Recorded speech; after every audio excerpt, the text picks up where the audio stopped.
Hello good afternoon my dear students, welcome to Siddhi institute. आप सभी का एक बार फिर से हमारे यूट्यूब चैनल सिद्धि इंस्टीट्यूट में आप सभी का स्वागत है। जैसा कि आप देख रहे हैं, जो आज की हमारी टॉपिक है वो सिल्क है। और सिल्क में हमें पढ़ना क्या है, तो सिल्क में हमें रेशम के प्रकार को पढ़ना है कि रेशम की प्राप्ति हमें कैसे कैसे होती है, किन किन जगह से होती है। तो आज हम इनको पढ़ेंगे। इससे पहले हमने रेशम के इतिहास के बारे में देखा था, रेशम का उत्पादन, उनकी प्रक्रियाओं को हमने देखा था।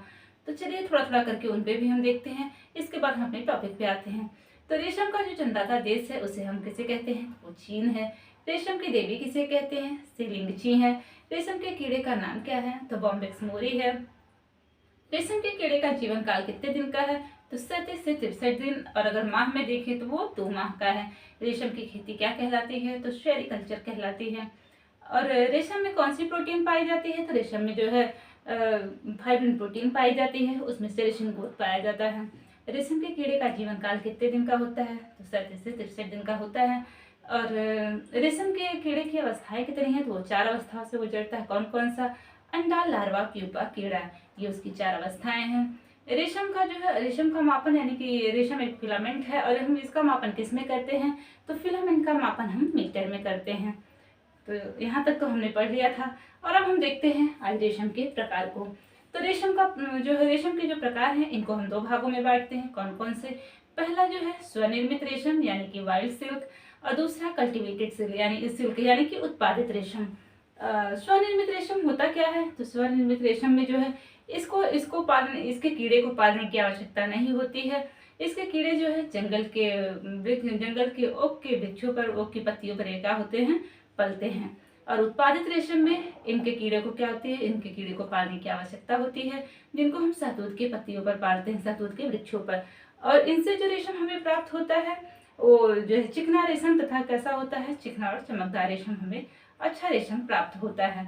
तो जो स्वनिर्मित रेशम है इसको हम 3 भागों में बांटते हैं, और जबकि उत्पादित रेशम जो है इसको हम 2 भागों में बांटते हैं। तो चलिए हम इनको देखते हैं, एक एक करके इन सभी को देखते हैं।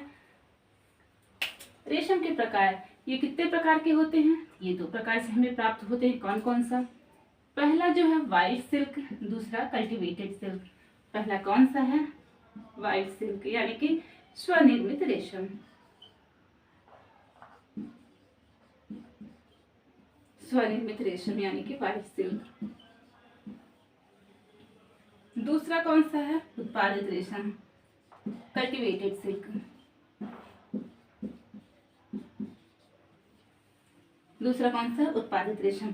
अब स्वनिर्मित रेशम को जो है, ये स्वनिर्मित रेशम को हम 3 भागों में बांटते हैं। कौन कौन सा, मूंगा हुआ, टसर हुआ, अरंडी यानी कि एरी सिल्क। इनको हम कितने भागों में बांटते हैं, इनको भी हम 3 भागों में बांटते हैं। कौन कौन सा, मूंगा रेशम, मूंगा रेशम। दूसरा कौन सा है, टसर। तीसरा कौन सा है,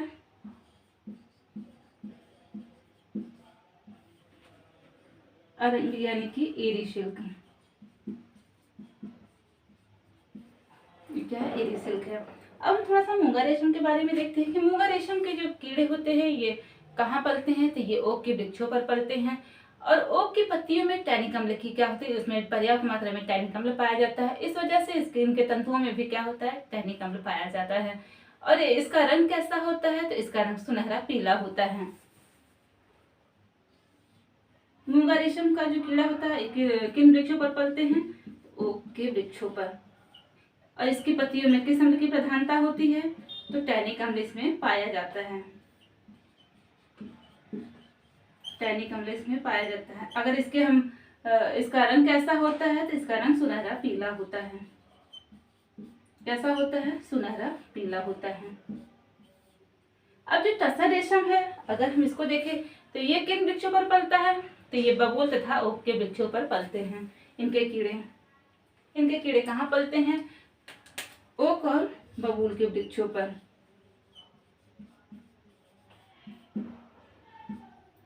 ओक और बबूल के वृक्षों पर इनके कीड़े पलते हैं। और अगर हम अरंडी रेशम यानी एरी सिल्क की बात करें, तो ये किस पे, इसके कीड़े किस पर पलते हैं, किस वृक्ष पर, तो ये अरंडी के वृक्षों पर पलते हैं।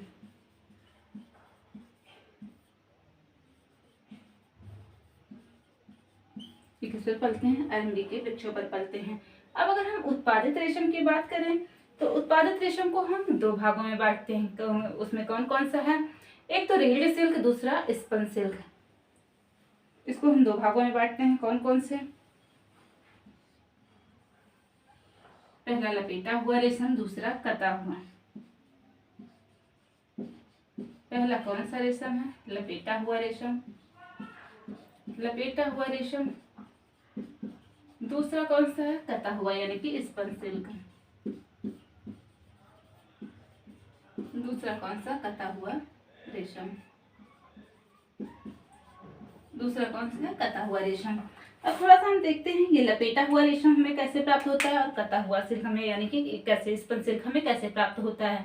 तो ये जो लपेटा हुआ रेशम है, ये जो है कीड़े की जो अवस्था है, प्यूपा की अवस्था में जो हमें कोकून से जो रेशम प्राप्त होता है, जिसको हम लपेटते हैं, उससे हमें कैसा रेशा, चिकना तथा चमकदार रेशा प्राप्त होता है। वो रेशा क्या कहलाता है? वो लपेटा हुआ रेशा यानी कि रियल सिल्क कहलाता है। और ये हमें किस अवस्था में प्राप्त होता है? तो ये हमें प्यूपा की अवस्था में प्राप्त होता है।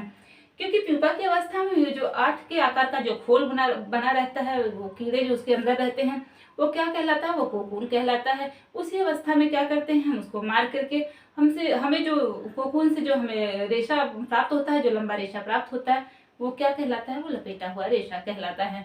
और वही अगर ये मोथ में पहुंच जाता है यानी कि कीड़े की अवस्था में, तो जो वो कोकून होता है उस खोल को तोड़ करके जब कीड़ा बड़ा होकर बाहर निकलता है, तो उस अवस्था में जो हमें सिल्क प्राप्त होता है वो कौन सा कहलाता है? तो वो कता हुआ सिल्क यानी कि स्पन सिल्क कहलाता है।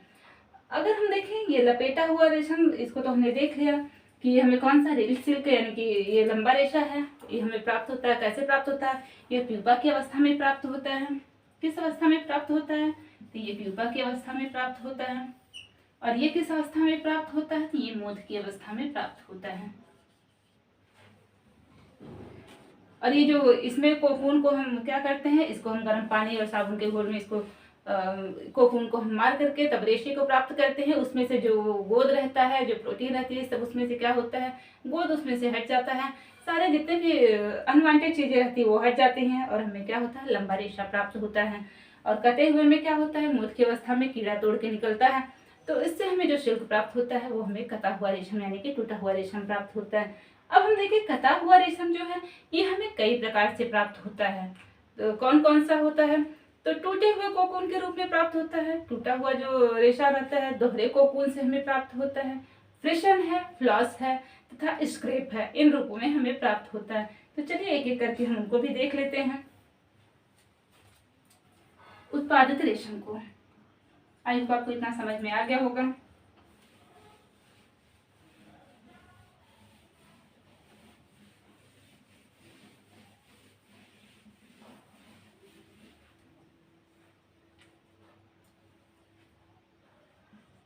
उत्पादित रेशम में हमने क्या देखा? हमने इनको दो भागों में देखा था।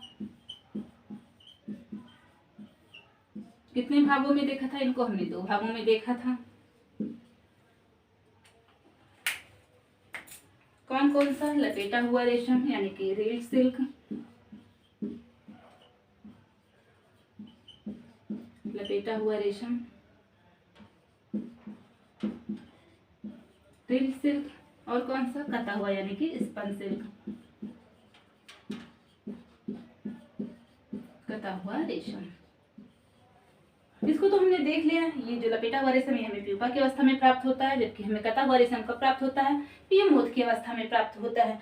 अगर हम देखें ये हमें किन के रूपों में प्राप्त होता है, तो कता हुआ रेशा जो है रेशम, ये हमें इसकी प्राप्ति हमें कई प्रकार से होती है। टूटे हुए कोकून के रूप में ये हमें प्राप्त होता है।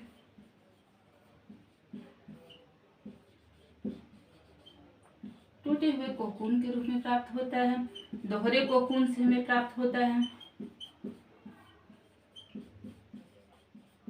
दोहरे कोकून से प्राप्त होता है। फ्लॉस से फ्रिशन, स्क्रेप,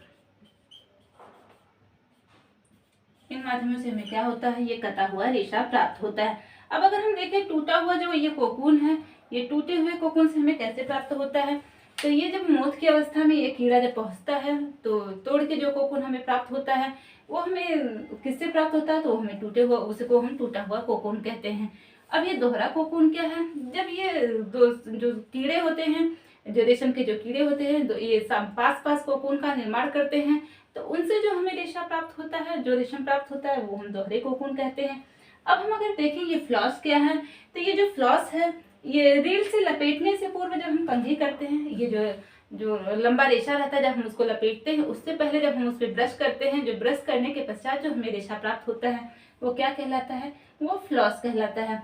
अगर हम फ्रिशन की बात करें तो ये फ्रिशन क्या होता है, ये कोकून के प्रारंभ से हमें जो रेशा प्राप्त होता है और अंत में जो असमान रेशा प्राप्त होता है वो क्या कहलाता है, वो फ्रिशन कहलाता है। और स्क्रेप क्या है, ये जो इसकी जो क्रिया करने के बाद, इसमें यांत्रिक क्रिया के पश्चात जो है और बटाई की क्रिया के पश्चात जो रेशा प्राप्त होता है, जो व्यर्थ रेशा प्राप्त होता है वो क्या कहलाता है, वो स्क्रेप कहलाता है। तो आई होप आपको यह समझ में आ गया होगा कि कटा हुआ रेशम हमें किन प्रकार से प्राप्त होता है। तो कटा हुआ रेशम हमें जो है रेशम टूटे हुए कोकून से प्राप्त होता है, दोहरे कोकून से प्राप्त होता है, फ्लॉस से प्राप्त होता है, फ्रिशन से तथा स्क्रेप से प्राप्त होता है। तो हमने इसको देख लिया। अब हम देखते हैं रेशम की रासायनिक तथा यांत्रिक परिचर्या। रेशम की कौन सी परिचर्या, भौतिक तथा रासायनिक परिचर्या देखते हैं।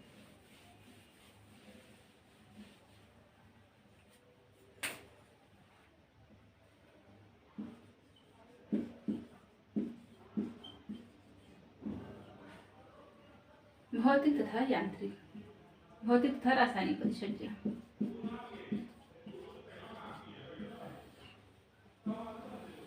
ये भौतिक तथा रासायनिक जो विशेषता जो भौतिक विशेषताएं और रासायनिक विशेषताओं, अगर हम विशेषताओं की बात करें तो इनकी जो विशेषताएं हैं, भौतिक विशेषताएं तथा रासायनिक विशेषताएं।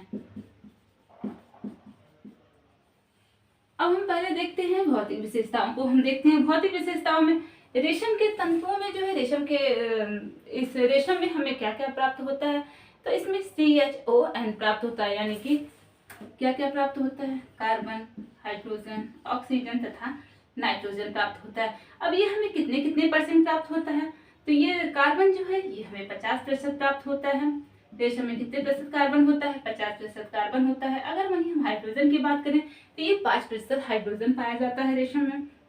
और ऑक्सीजन की बात करें तो ये 25%। और अगर नाइट्रोजन की बात करें तो ये कितने प्रतिशत पाया जाता है, ये 16%।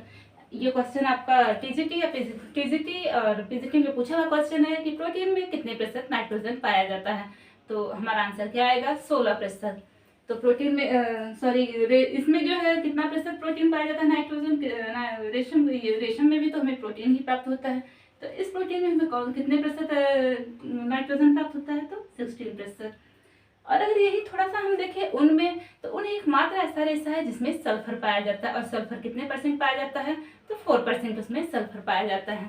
तो हम रेशम की बात कर रहे हैं, तो चलिए हम रेशम को देखते हैं। इसके बाद जो है इसमें कितने प्रतिशत, जो कच्चे रेशम में हमें कितने प्रतिशत जो है प्रोटीन तथा कितने प्रतिशत फाइब्रिन उसमें पाया जाता है। रेशम के जो गोद होता है, जो प्रोटीन होती है, ये कितने प्रतिशत पाया जाता है।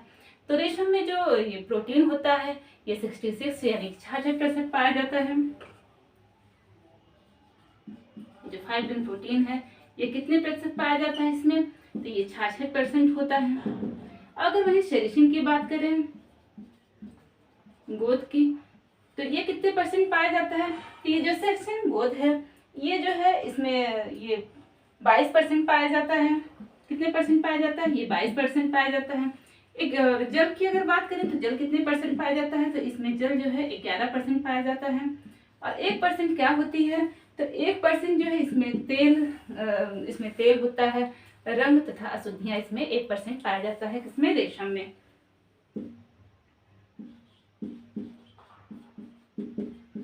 तेल, रंग, अशुद्धियां कितने परसेंट होता है, 1% पाई जाती है। अगर हम देखें रेशम जलने पर ये इसमें कैसी गंध आती है तथा ये इसकी राख कैसी होती है, तो रेशम जब जलता है तो ये ऊन के समान गंध देती है। कैसी गंध आती है इसकी, ऊन के समान गंध आती है और उनके जलने की जैसी गंध आती है। और इसका जो है इसकी राख कैसी होती है, इसकी राख काली तथा कुरकुरी राख होती है। कैसी होती है इसकी राख? काली तथा कुरकुरी राख।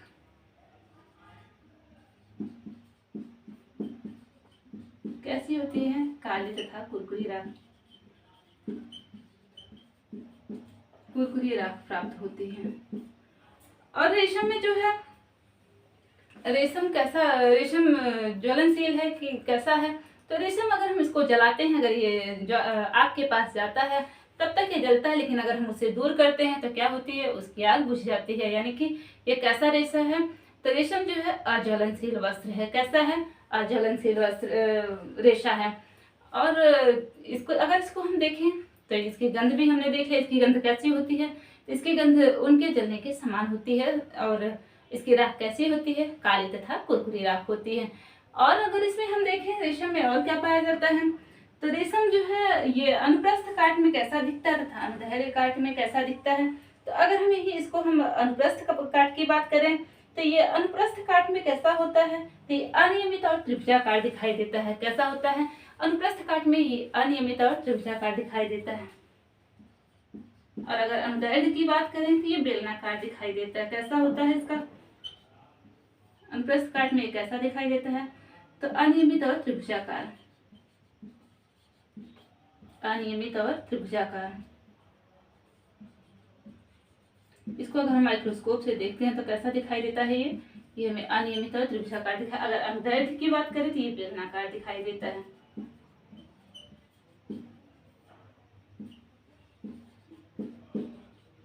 कैसा दिखाई देता है? ये बेलनाकार दिखाई देता है। अब अगर हम थोड़ा सा इसके बारे में देखें तो ये जो रेशम होता है, ये कता हुआ जो रेशम हमें प्राप्त होता है, यानी कि जो रील्ड सिल्क है, जो लपेटा हुआ रेशम प्राप्त होता है, तो उसकी लंबाई कितनी होती है? तो 300 से 1800 गज यानी कि मीटर होती है। इसकी लंबाई कितनी होती है? 300 से 1800 गज होती है। कितनी होती है? 300 से 1800 गज होती है। और अगर इसमें हम देखें तो रेशम में जो है प्रतिस्कंदता तथा प्रत्यास्था भी पाई जाती है। ये पहले तो हम ये जानते हैं प्रतिस्कंदता तथा प्रत्यास्था क्या है। तो प्रतिस्कंदता जो है, रेशे का वह गुण जो दबाने के पश्चात क्या करे, उसको छोड़ने पर वह अपने पूर्व आयतन को प्राप्त करता है, तो क्या कहलाता है? वो प्रतिस्कंदता कहलाता है। अगर वहीं प्रत्यास्थता की बात करें तो रेशे का वह गुण जो उसको खींचने के पश्चात अगर उसको हम छोड़े तो क्या होता है? वो अपने पूर्व आकार में आ जाता है, तो क्या कहलाता है? प्रत्यास्था कहलाता है। तो प्रतिस्कंदता तथा प्रत्यास्था, इसमें क्या होता है? रेशम के जो तंतु है इसमें प्रतिस्कंदता भी पाई जाती है, प्रत्यास्था भी पाई जाती है। इसमें तनाव सामर्थ्य भी पाया जाता है, प्रत्यास्थता भी पाई जाती है, प्रतिस्कंदता भी पाई जाती है। और इसमें क्या पाया जाता है? इसमें तनाव सामर्थ्य भी पाया जाता है रेशम के तंत्र में। क्या होता है? इसमें तनाव सामर्थ्य भी पाया जाता है। अब अगर हम इसको देखें तो रेशम में जो है, रेशम कैसा है? तो रेशम ताप का कुचालक है, इसलिए इसके वस्त्र जो है कैसे होते हैं? तो गर्मी के लिए उपयुक्त नहीं होते हैं, क्योंकि ऐसे वस्त्र पहनने पे हमें गर्मी में जो है गर्मी का अनुभव होता है, क्योंकि ये ताप के क्या है? कुचालक हैं। तो रेशम का तंतु कैसा है? ये ताप का कुचालक है, ताप का कुचालक है। कैसा है? ताप का कुचालक है। इसमें एक क्वेश्चन और बार बार इसमें ये पूछा जाता है कि रेशम का जो ये प्रोटीन है, यानी कि जो रेशम में प्रोटीन पाई जाती है, फाइब्रिन प्रोटीन, उसमें कितना, इस प्रोटीन में कितने अमीनो अम्ल पाए जाते हैं? तो रेशम में जो पाई जाने वाली प्रोटीन है उसमें 4 प्रकार के अमीनो अम्ल पाए जाते हैं। कौन कौन से? ग्लाइकोल हुआ, एलानिन हुआ, लिवसिन तथा टायरोसिन। कौन कौन से पाए जाते हैं उसमें? रेशम के प्रोटीन में 4 प्रकार के अमीनो अम्ल पाए जाते हैं।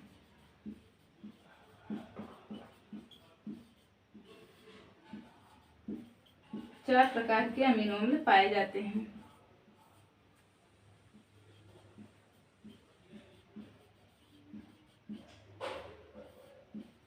चार प्रकार के अमीनो अम्ल पाए जाते हैं। कौन कौन सा? ग्लाइकॉल हुआ, ग्लाइकॉल है, एलानिन है, लिवसिन और चौथा कौन सा है, टायरोसिन। ये रेशम के प्रोटीन में पाए जाने वाले अमीनो अम्ल हैं। कौन कौन से हैं अमीनो अम्ल, ग्लाइकोल है, एलानिन है, ल्यूसीन है तथा टायरोसिन है। ये कौन से हैं, ये इसमें पाए जाने वाले अमीनो अम्ल हैं। इतना तो हमने इसकी भौतिक संरचना को देख लिया। अब हम देखते हैं इसकी रासायनिक विशेषताओं को देखते हैं। इस पे जो है अम्ल का प्रभाव कैसा होता है, इस पे क्षार का प्रभाव कैसा होता है, इस पर पसीने का प्रभाव कैसा पड़ता है, तो इसको हम देखते हैं। तो रासायनिक विशेषताओं में अम्ल का प्रभाव इस पर कैसा होता है रेशम के तंतु पर, तो अम्ल का प्रभाव अच्छा होता है, जबकि क्षार का प्रभाव इस पर क्या होता है, तो इस पर बुरा पड़ता है। अगर वहीं हम पसीने की बात करें तो पसीने का प्रभाव भी इस पर क्या होता है, खराब होता है।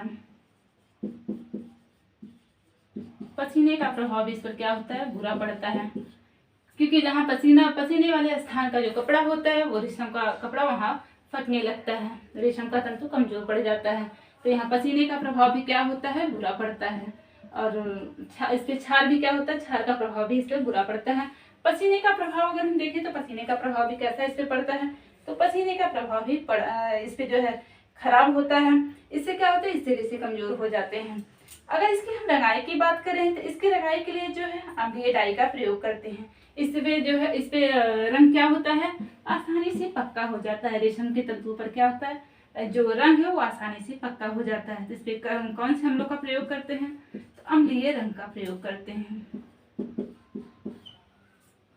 अगर वहीं हम रेशम के तंतुओं पर ब्लीच की बात करें तो इस पर हम कौन सा ब्लीच, इस पे हमें जो है ब्लीच की भी आवश्यकता पड़ती है थोड़ी मात्रा में। तो हमें जो है ब्लीच, कौन सा ब्लीच इस पर हम करते हैं, हाइड्रोजन पेरोक्साइड। कौन सा ब्लीच करते हैं, हाइड्रोजन पेरोक्साइड ब्लीच करते हैं इस पर। क्योंकि जो रेशम का तंतु है जब इस पे डिगमिंग प्रोसेस से क्या होता है, इसमें जो है इसके भार में कमी हो जाती है। और इसके लिए हमें क्या करना पड़ता है, इसके लिए हमें जो है इसके लिए उस जो भार की कमी होती है तो हम इस पे ब्लीच का कुछ मात्रा में हम क्या करते हैं, तो ब्लीच का भी प्रयोग करते हैं। तो ब्लीच का प्रयोग हम इस पर कौन सा करते हैं, हाइड्रोजन पेरोक्साइड ब्लीच करते हैं। Hydrogen peroxide bleach.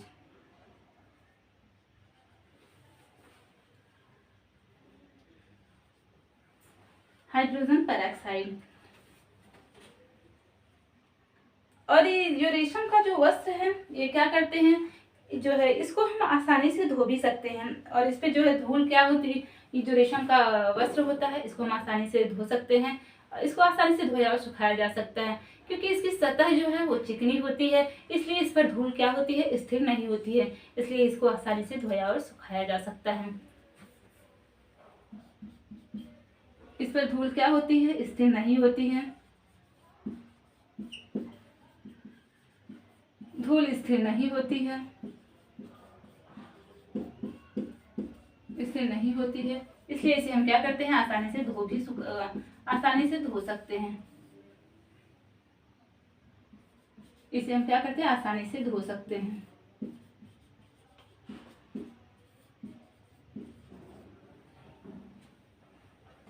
तो आई होप आपको आज इतना सब समझ में आ गया होगा। हमने जो है इसकी भौतिक विशेषता, रेशम की भौतिक विशेषताओं को भी देख लिया, रासायनिक विशेषताओं को भी हमने देख लिया है। तो और इसका जो प्रोटीन है, हमने इसमें भौतिक विशेषताओं में रेशम के प्रोटीन में जो अमीनो अम्ल हैं, इसमें 4 अमीनो अम्ल पाए जाते हैं। कौन कौन सा, ग्लाइकोल है, एलानिन है, ल्यूसीन है, टायरोसिन है, ये 4 अमीनो अम्ल इसमें पाए जाते हैं। ये आई होप आपको सब कुछ इसमें समझ में आ गया होगा। और जो इसमें मेन पॉइंट है आप उसको कहीं ना कहीं नोट करते चलिए। तो आज के लिए बस इतना है, मिलते हैं अपने नेक्स्ट वीडियो में। Thank you.